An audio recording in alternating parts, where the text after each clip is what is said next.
Hello, dear students.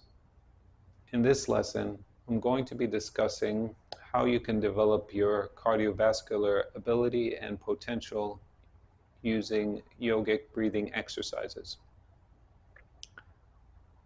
When I mention the word cardio, you might imagine rigorous activities such as running, swimming, and cycling. What might not come to mind is sitting quietly in one spot with your eyes closed, focusing on your breath. And yet, this is exactly how yogis have cultivated their remarkable cardiovascular abilities over the millennia.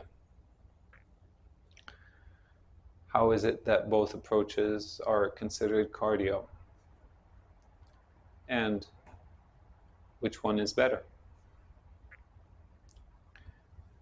To understand both these points, it is important to overview how both approaches work. When we run, for example, we move our skeletal muscle repeatedly over an extended period of time to create a deficit of oxygen. This is called hypoxia. So when your body realizes that there's a shortfall or a deficit of fuel, it, through the nervous system, sends a reflex to your cardiovascular system, your heart, lungs, diaphragm, and supporting musculature, to begin to breathe more deeply. Yogis realize that you can simply breathe more deeply without inducing the said hypoxic state. And not only can you do it, but it is also more powerful in that every breath can be capitalized upon to inhale to your full potential and exhale to your full potential. Why is that different than rigorous activity? When you're inducing a hypoxic state, the body is going to breathe more rapidly, but not more completely. So you're likely going to be striving to catch your breath to keep up with the intensity of your activity.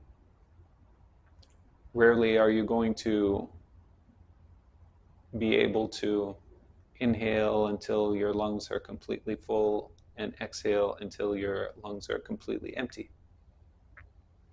I'm sure some elite athletes are capable of developing that potential. However, it is highly untypical. In our resting state, the average breath is approximately between 5 and 800 cc's of air, cc's representing cubic centimeters. When you practice a single yogic breath, you are taking in, on average, 3,700 cc's of air. That is roughly a 7-fold increase in capacity.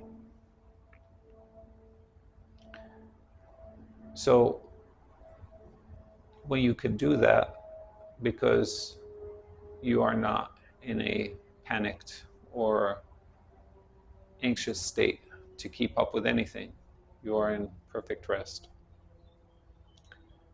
Do you need to take in that much volume to get the benefit?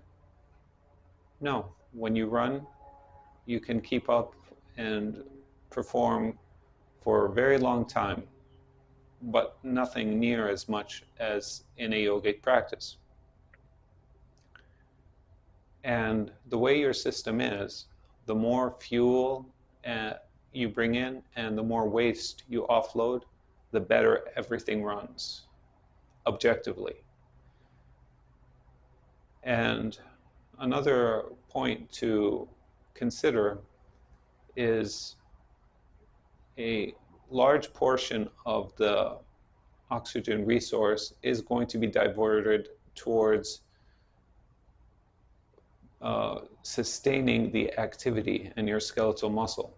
Whereas when you are sitting in a relaxed state, all of this resource is going to be directed towards the important systems of healing yourself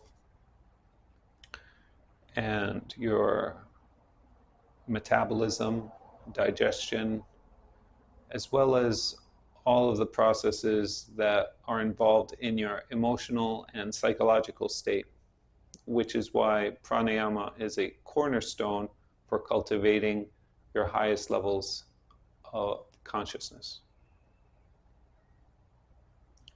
I hope this explanation and comparison is helpful for you, and I'm looking forward to sharing more detail regarding the benefits of pranayama in future videos.